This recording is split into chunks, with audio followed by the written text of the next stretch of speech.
Assalamualaikum warahmatullahi wabarakatuh, pemirsa Sultan TV, selamat siang. Semoga dalam keadaan sehat di siang hari ini. Kita kembali tentunya menjumpai Anda dalam Berita Sultan di edisi Rabu 28 September 2022. Tema kita yang sangat menarik terkait dengan masih refleksi dari Hari Tani Nasional tahun 2022, bagaimana degradasi lahan dan juga regenerasi petani. Juga bagaimana Dinas Pertanian Provinsi Banten mendukung swasembada pangan, salah satu program nasional yang digalakan oleh pemerintah. Berita selengkapnya.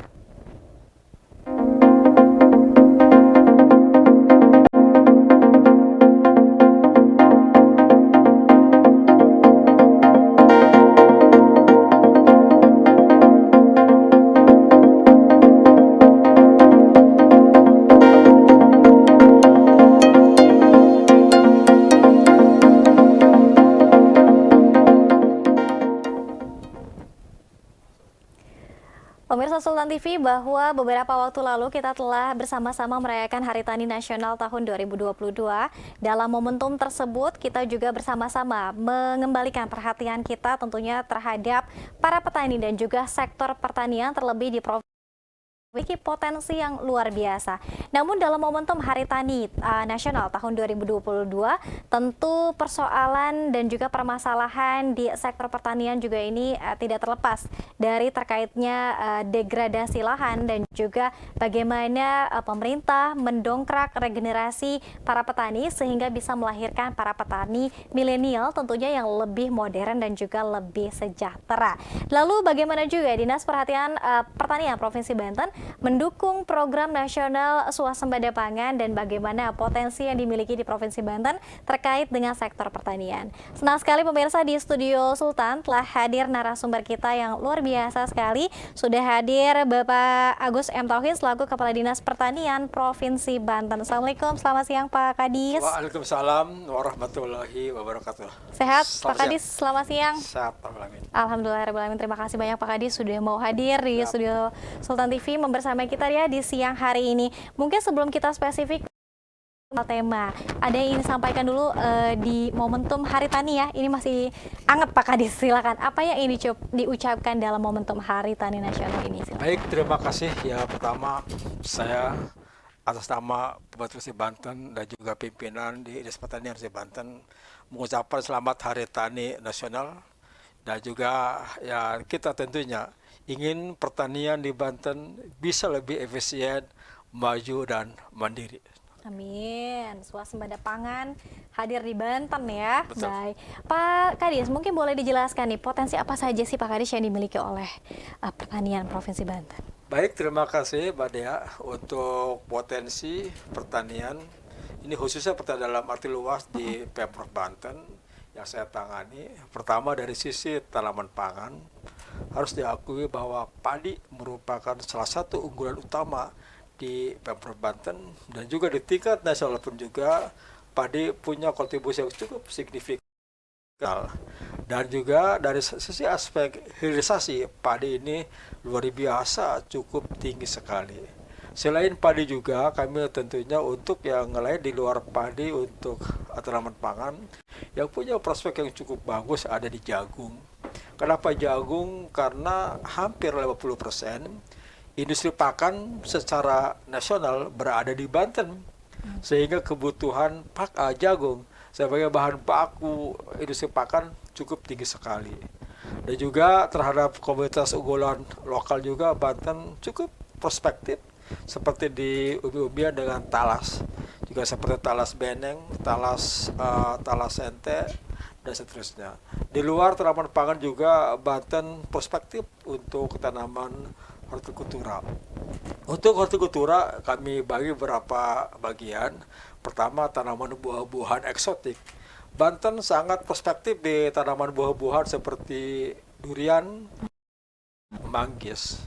Yang masuk kepada komoditas ekspor adalah manggis, di mana catatan dari Balai Karantina bahwa ekspor manggis Banten sudah masuk ke Australia dengan China. Ini pintu gerbang yang bagus sekali, dan kami juga mengadakan pembinaan di aspek hilir dan hulunya.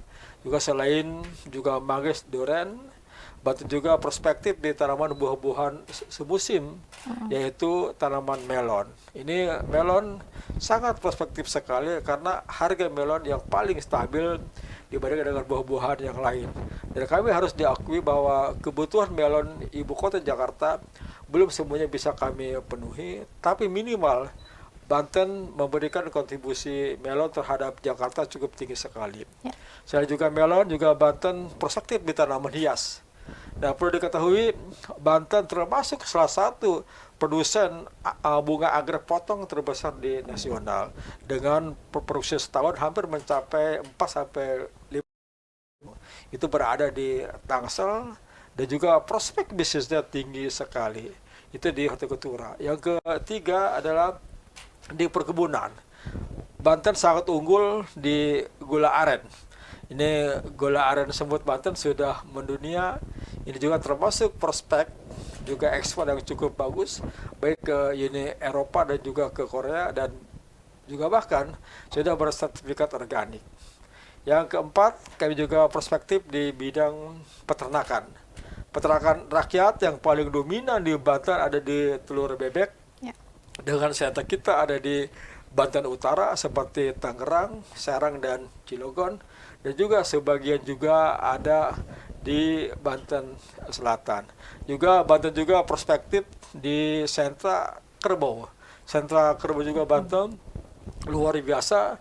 Salah satunya adalah di Kabupaten Lebak, di mana Lebak merupakan sentra perbibitan kerbau terbaik di negara. Yang berikutnya kambing domba. Nah, ini juga perlu dicatat. Untuk peternakan, Banten bersyukur mampu melewati musibah PMK, penyakit mulut dan kuku, di mana 1 bulan kemarin Banten sudah mampu zero cash, dan sekarang ingin kami pertahankan gimana Banten betul-betul bisa zero cash ini bisa dipertahankan. Dan insya Allah dari beberapa sebuah komoditas tentunya harus kami akui juga bahwa secara keseluruhan tingkat efisiensi di tingkat petani yang merupakan PR yang harus kami perbaiki. Demikian. Baik, ini luar biasa sekali ya dari bidang pertaniannya, khususnya tadi beras yang masih menjadi komoditas utama ya Pak Kadis ya dari Provinsi Banten, kemudian juga dari perkebunannya juga luar biasa, dari peternakan, telur bebek tadi, kemudian juga kerbau, dan ini ada salah satu komoditas juga yang cukup mengkagetkan, ini melon ya. Ternyata Provinsi Banten juga potensial terhadap penghasil dari melon itu sendiri.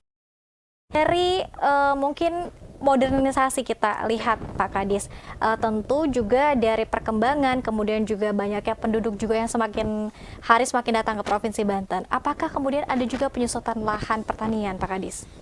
Baik, terima kasih. Kami 2 tahun 2011 sudah mengadakan kerjasama dengan Fakultas Teknologi Industri Pertanian Unpad membuat kajian alih fungsi lahan sawah di Banten sebagai bahan dasar kami untuk mengevaluasi untuk RT RW Provinsi Banten. Perlu diketahui sekarang Raperda tentang RT RW dalam proses pembahasan. Diakui hasil kajian Unpad betul banyak mengalami penyusutan di lahan sawah. Terutama seperti di kota Tangerang itu sudah menyatakan 0 hektar dalam kondisi dalam pola ruangnya, juga sama dengan kota Tangerang Selatan.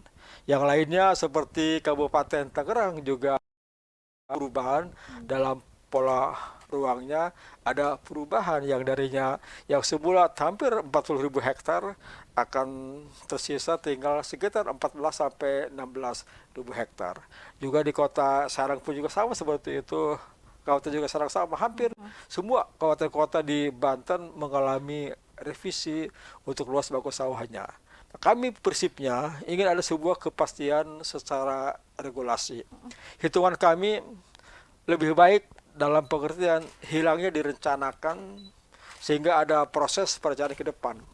Yang berbahaya kalau negara tidak hadir, berarti hilangnya tadi direncanakan. Nah, dengan adanya perda nanti RT RW, hasil nanti revisi kesepakatan dengan kabupaten kota juga sejalan dengan data dari pemerintah pusat, ini akan semakin mengutuhkan ada sebuah kepastian di mana kajian Unpad ada rekomendasi 1, rekomendasi 2, dan rekomendasi 3 itu yang Mana yang terpilih itu akan nanti merupakan sebuah dasar kebijakan. Apa dasar kebijakannya? Lahan abadi, lahan yang dipertahankan itu akan disupport dengan dukungan infrastruktur pertaniannya. Contohnya apa?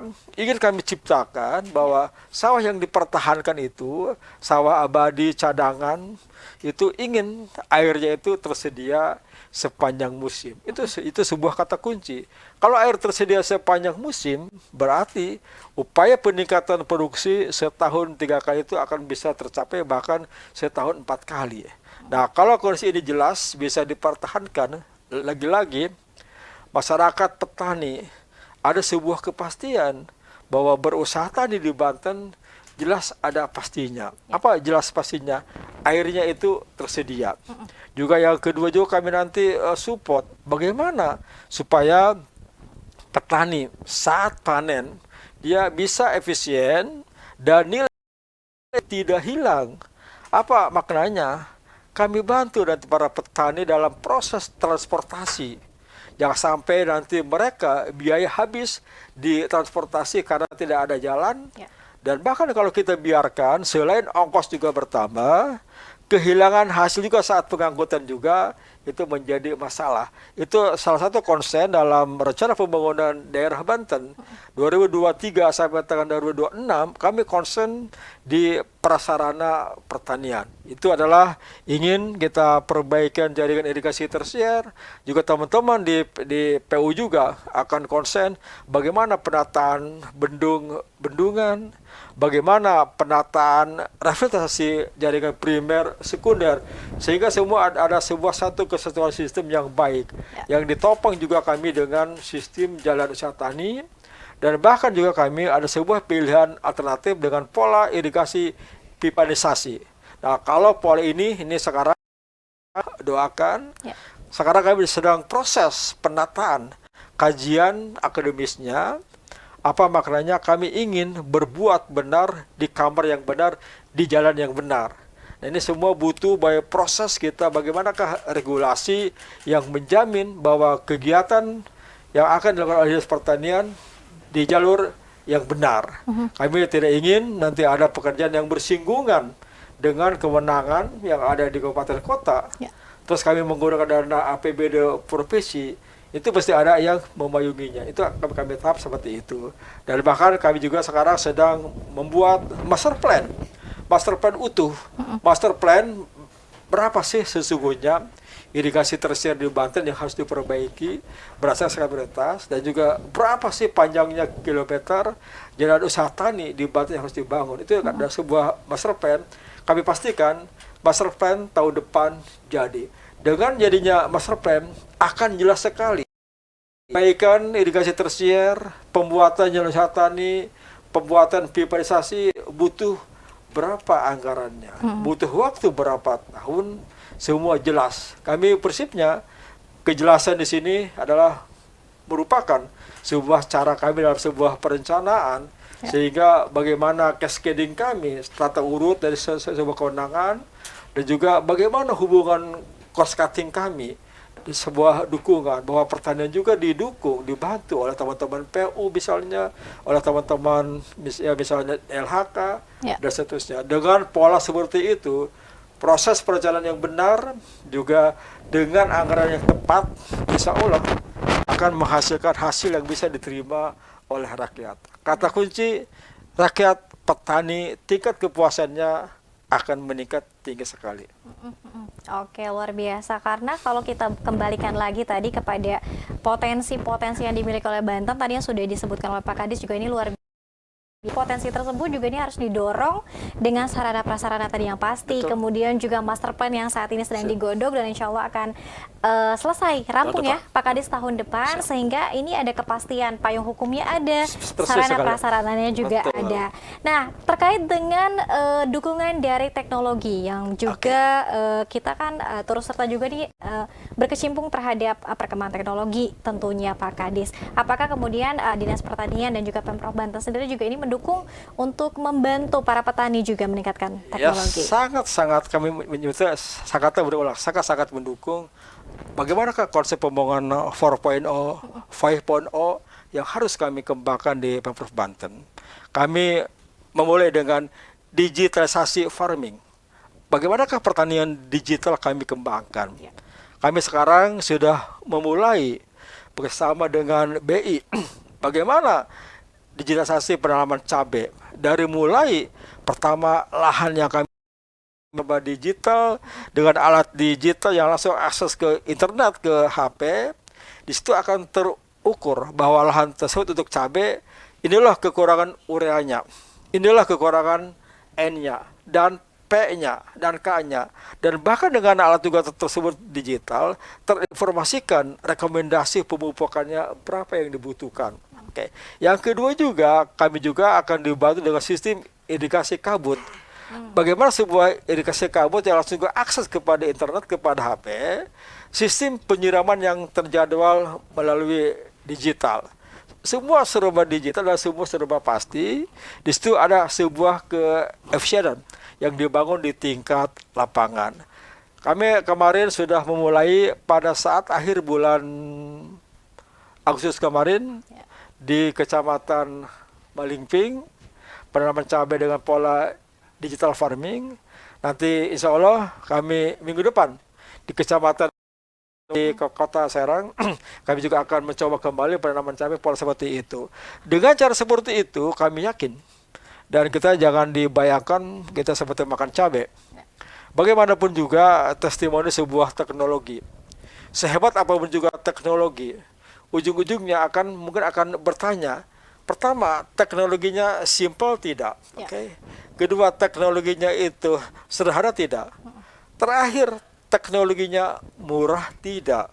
Itu yang bisa bisa diterima oleh petani. Dan kami pastikan tahap awal ini kita di stand Musi Banten akan mulai merintis bagaimanakah trigger kami kepada rakyat akan kami mulai. Nanti juga rakyat akan bisa memilih. Dengan pola 4.0 menuju kepada 5.0, saya yakin para petani-petani milenial ini akan dengan sendirinya mereka mencintai pertanian. Karena di dalam dunia kecepatan waktu, kemudahan menjadi sebuah prasyarat mereka. Dan kami juga ingin bagaimanakah teknologi sangat aplikatif kepada kaum milenial. Nanti gimana juga sampai kepada sistem aplikasi informasi pasar dan lain sebagainya. Nah inilah kami bersama dengan BI bagaimana digitalisasi farming di sini yang kami rintis di Pemprov Banten, dan bahkan dalam pola-pola yang sekarang semua serba aplikasi, seperti juga dalam hal penyusunan dan penembusan pupuk subsidi juga. Pupuk subsidi sekarang RDKK berbasis dengan RDKK, semua serba elektronik sekali, dan juga sistem penembusan pupuk yang berbasis NIK, berbasis kartu tani. Nah, inilah saatnya kita melek digital, dan kami juga berharap tidak ada kesenjangan digital di Provinsi Banten yang begitu tinggi. Kami juga digitalisasi di sini pada beberapa wilayah sentra pertanian di Banten seperti Lebak dan Pandeglang. Kami berharap semoga jaringan internet tidak lemot. Itu sangat menentukan sekali, karena juga data yang kami dapat, Lebak dengan Pandeglang masih banyak kecamatan black spot yang terjadi. Makanya pada dua ini wilayah penembusan pupuk subsidi yang semestinya menggunakan kartu tani pakai mesin ADC nggak bisa karena terganggu oleh jaringan internetnya. Demikian. Baik, ini harus ada dorongan tadi teknologi sendiri ya. Karena tadi Pak Kadis juga menyebutkan 4.0 menuju 5.0, tentunya para petani di Provinsi Banten juga ini harus mengupgrade. Tadi tidak hanya aplikasinya yang aplikatif dan juga mudah, simple, tapi juga ini berkaitan juga dengan sumber daya manusianya itu sendiri. Nah, Pak Kadis, ini juga berkaitan juga dengan regenerasi petani. Tadi sedikit Pak Kadis juga sudah menyinggung terkait dengan bagaimana milenial ini turut serta di terhadap teknologi pertanian. Saat ini seperti apa Pak Kadis? Antusiasme atau juga ketertarikan para milenial untuk menjadi para petani? Baik, terima kasih. Ada beberapa skema kebijakan yang dibangun oleh Pemprov Banten juga bersama dengan Kementerian Pertanian. Inti yang paling utama adalah bagaimana yang dilihat oleh kaum milenial bahwa pertanian itu merupakan sektor bisnis yang pasti. Nah, itu sebuah prasyarat.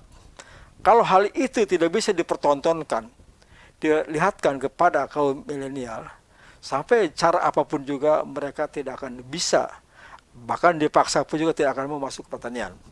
Oke, yang pertama, kami ingin dorong dulu kepada prasarana pertanian. Kami ingin dorong bagaimana air irigasi tersedia sepanjang musim. Ini sebuah faktor pendorong.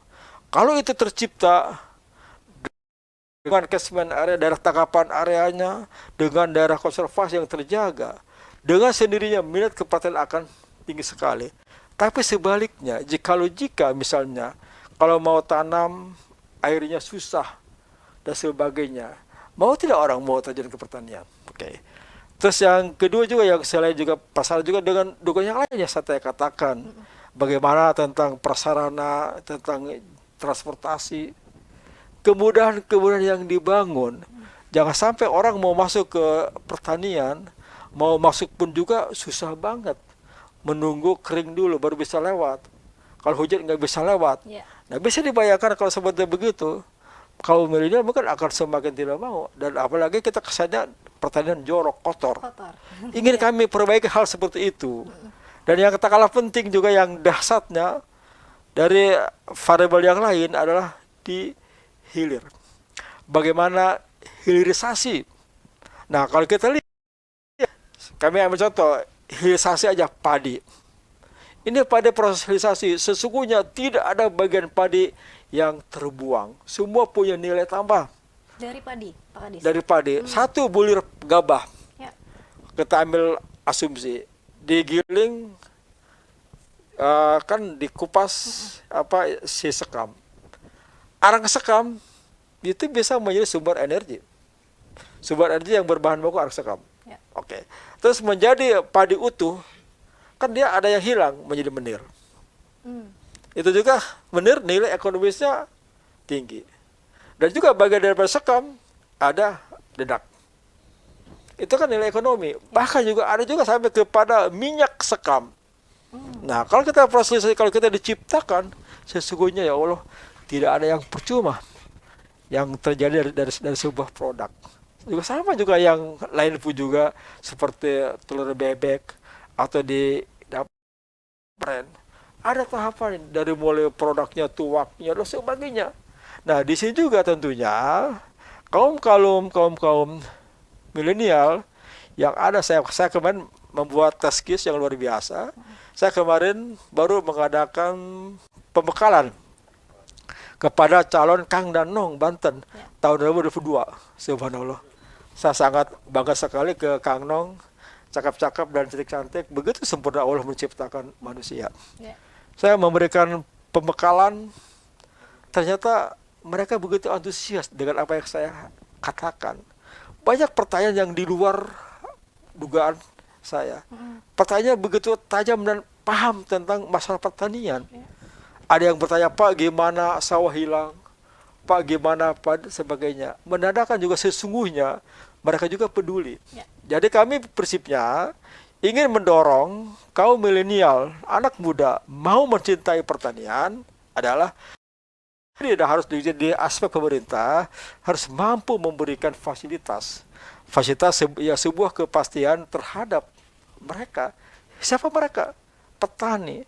Semakin fasilitas sarana prasarana tersedia dengan pasti, pasar pasti, harga pasti. Kami sangat sedih sekali petani yang sudah berinvestasi luar biasa.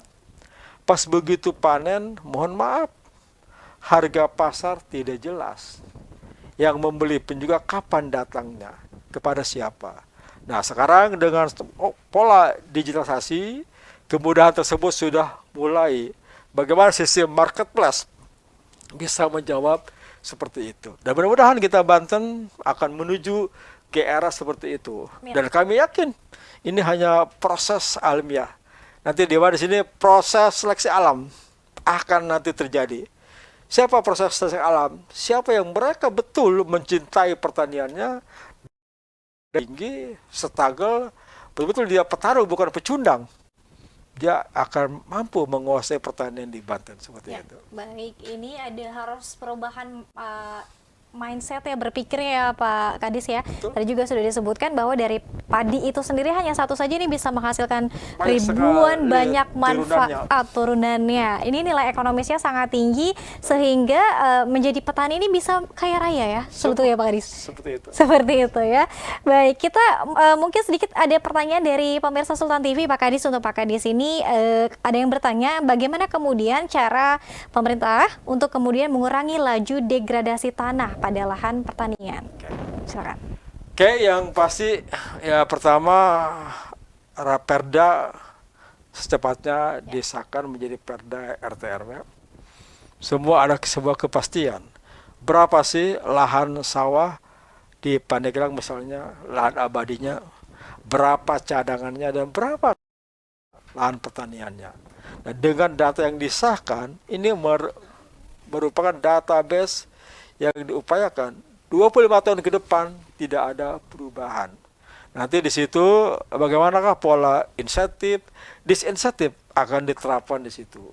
Dan tentunya saya tadi katakan, ini dalam hal memahami hukum positif yang terjadi, butuh proses bagaimana proses yang harus dibangun, proses edukasi yang tidak begitu mudah bisa kita lakukan. Dan kami yakin dengan dari mulai tahun-tahun yang sebelumnya, ini kita sudah mulai ada sebuah bentuk tingkat pemahaman yang begitu tinggi. Apa pemahaman di sini? Begitu alam mengadakan perlawanan terhadap ketidakseimbangan, disitulah sesungguhnya manusia mulai berpikir. Karena bagaimanapun juga sesungguhnya kita diajari oleh alam. Kita juga disentil oleh alam. Faktor keseimbangan. Dan kami yakin ini nanti dengan hasil Perda tentang RT RW ada sebuah keseimbangan baru. Ingin kami jaga ini keseimbangan baru minimal 25 tahun ke depan bisa kita pertahankan seperti itu. Amin. Baik, kita ke satu pertanyaan lagi Pak Kadis, masih dari pemirsa Sultan TV yang ingin tanya dari 8 kabupaten kota di Provinsi Banten, Pak Kadis ini ada yang tanyakan bagaimana kemudian pemetaan dari lahan pertanian untuk padi, misalnya pesawahan dan juga perkebunannya seperti apa sebetulnya Pak Kadis? Oke, terima kasih. Untuk sentra padi di Banten itu ada di 4 kabupaten. Ya. Tertinggi adalah Kabupaten Pandeglang, kedua Kabupaten Lebak, ketiga Kabupaten Serang, keempat Kabupaten Tangerang, dan yang terpenting kita di tempat kita di Kota Serang juga termasuk sentra padi terbaik di Banten. Okay. Jadi besar Pandeglang, Lebak, Serang, Kabupaten Tangerang, dan Kota Serang. Itu merupakan kawasan padi, sentra padi terbesar di Banten. Untuk perkebunan kita didominasi di 2 kabupaten terbesar plus dengan Serang. Pandeglang, Lebak plus Kabupaten Serang. Untuk Pandeglang dengan Lebak, dia juga merupakan sentra perkebunan sawit. Di mana kelapa sawit di situ baik perkebunan negara, baik perkebunan swasta, dan juga perkebunan rakyat sawit di Banten cukup luas hampir 20.000 hektar. Dengan berbagai pola yang kami kembangkan seperti peremajaan sawit rakyat pada Ekspirbun. Ya. Dan bahkan ini juga kami ini sore ini akan membahas reaksi kelapa sawit sesuai dengan arahan Pak Jokowi, Pak Presiden kita, dan juga hasil audit tentang persawitan nasional. Banten berada di Pulau Jawa. Banten satu-satunya provinsi di mana sawitnya juga cukup signifikan sekali. Juga di luar sawit juga, Banten saya tadi katakan di perkebunan rakyatnya ada di gula aren, dan juga Banten juga prospektif di industri kelapa, baik kelapa dalam dan juga baik kelapa eksotik. Apa itu eksotik? Kelapa kopior, juga merah. Itu merupakan salah satu andalan kelapa di Banten. Juga Banten juga prospektif di perkebunan di Cengkeh, juga kopi yang sangat penting. Nanti insya Allah tanggal 45 dalam rangka HUT Banten, kami akan mengadakan festival kopi dan festival durian. Bisa nanti dikunjungi di HUT Banten di KP3B. Insya Allah kami menyiapkan durian gratis untuk pengunjung. Wow. Dan juga kami menyiapkan hidangan kopi dengan kopi-kopi asli. Dan kami pun juga sudah menyiapkan 22.000 bibit cabai merah untuk ibu-ibu deh. Karena bagaimanapun juga inflasi di Banten salah satunya adalah hari cabai. Dan yang terpenting juga cabai juga kami kirim ke ibu juga untuk bisa menekan mengurangi angka stunting. Karena cabai juga yang dikira sumber vitamin C yang bagus sekali. Seperti itu. Baik, ini kita nantikan ya dalam perayaan HUT Banten tadi yang sudah disebutkan oleh Pak Kadis ada pameran kopi. Ini salah satu komoditas yang juga luar biasa di Banten. Durian juga komoditas yang luar biasa. Kemudian juga nanti ada pembagian bibit cabai gratis untuk para ibu-ibu yang nanti bisa menanam di lahannya masing-masing ya.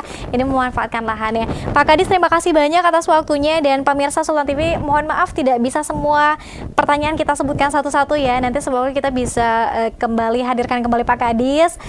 Nanti kalau Perda RT RW-nya sudah disahkan, nanti kita bisa membincang lagi bersama Pak Kadis hal tersebut. Terakhir Pak Kadis, sebagai closing statement apa yang ingin disampaikan kepada pemirsa dan masyarakat? Silakan. Baik, terima kasih. Dalam rangka HUT Banten ke-22, mari ciptakan Banten yang hebat. Amin. Banten yang maju, Banten yang efisien untuk pembangunan pertaniannya. Insya Allah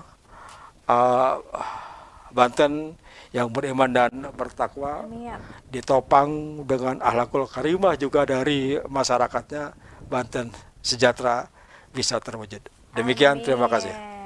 Baik, terima kasih banyak sekali lagi Pak Agus M. Tauhid selaku Kepala Dinas Pertanian Provinsi Banten. Kita nantikan ya pesta durian dan juga pesta kopi. Pemirsa yang berada di Provinsi Banten mungkin nanti bisa langsung serbu KP3B ya Pak Kadis ya, untuk bersama-sama mencicipi durian di Banten dan juga kopi Banten. Terima kasih pemirsa atas kebersamaan Anda. Tentunya besok kita akan hadir kembali dalam pembahasan menarik lainnya. Akhir kata, saya Dialin Tamungi beserta seluruh kerabat kerja pamit undur diri bersama Anda. Wassalamualaikum warahmatullahi wabarakatuh. Waalaikumsalam.